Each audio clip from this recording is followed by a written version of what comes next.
99% of people are not willing to do what it takes to make their dreams come true. The Marines have a saying, everybody wants to go to heaven, but nobody wants to die. The center of bringing any dream into fruition is self-discipline. You know, something as simple as food and eating. It's not about your body as much as it is about your mind. It's getting command of your mind to be able to choose actions that are in your own best interest. Every day we are choosing shit that's not in our own best interest. So if the world is attacking you and the world wants to fight you and the world's trying to hold you down, so you're gonna kick yourself in the balls? So you're gonna stop yourself from getting what you dream.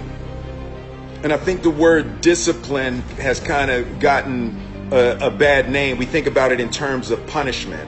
I'm not talking about discipline in that way. I'm talking about discipline in the sense that you forego immediate pleasure for the exchange of long-term self-respect.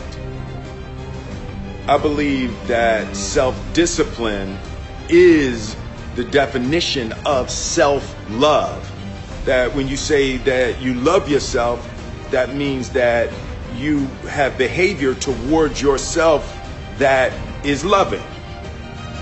Self-discipline is the center of all material success. You cannot win the war against the world if you can't win the war against your own mind.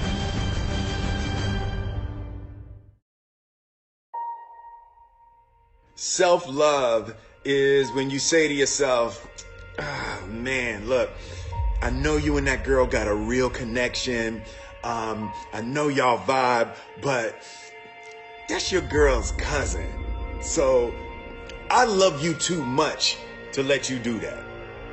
It's like you say to yourself, hey man, look, I know you want to eat that pizza and it'll be really good, you know, but I can't let you eat that, man, because if you eat that pizza, you're going to feel like shit, you know, and I love you too much to let you eat that.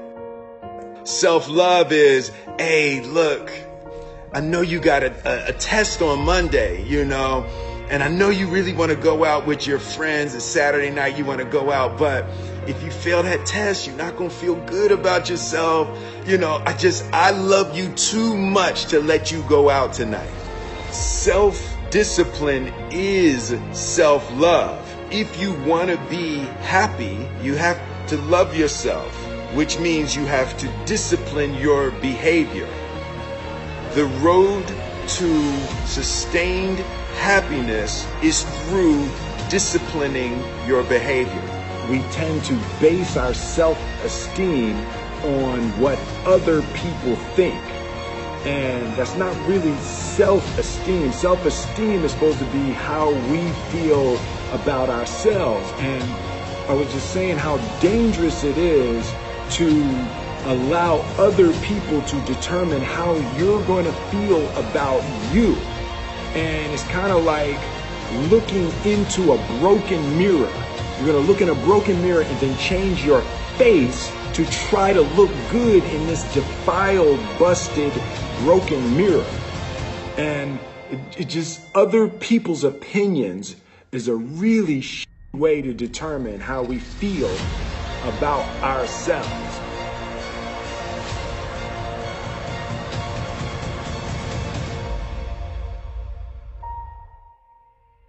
It don't matter whose fault it is that something is broken if it's your responsibility to fix it. For example, it's not somebody's fault if their father was an abusive alcoholic, but it's for damn sure their responsibility to figure out how they're going to deal with those traumas and try to make a life out of it. It's not your fault if your partner cheated and ruined your marriage, but it is for damn sure your responsibility to figure out how to take that pain and how to overcome that and build a happy life for yourself.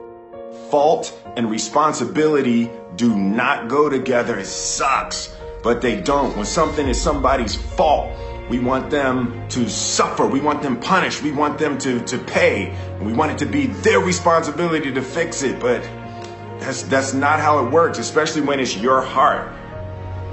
Your heart, your life, your happiness is your responsibility and your responsibility alone. As long as we're pointing the finger and stuck in whose fault something is, we're jammed and trapped into victim mode. When you're in victim mode, you are stuck in suffering. The road to power is in taking responsibility. Your heart, your life, your happiness is your responsibility and your responsibility alone. You can make a person smile, you can make a person feel good, you can make a person laugh, but whether or not a person is happy is deeply and totally and utterly out of your control. The prerequisite for spending time with any person is that they nourish and inspire you. They feed your flame. Look at your last 5 text messages. Are those people feeding your flames or dousing your fire? Put your phone down for just a second and look around. Look to the people around you. Are those people throwing logs on your fire or are they pissing on it?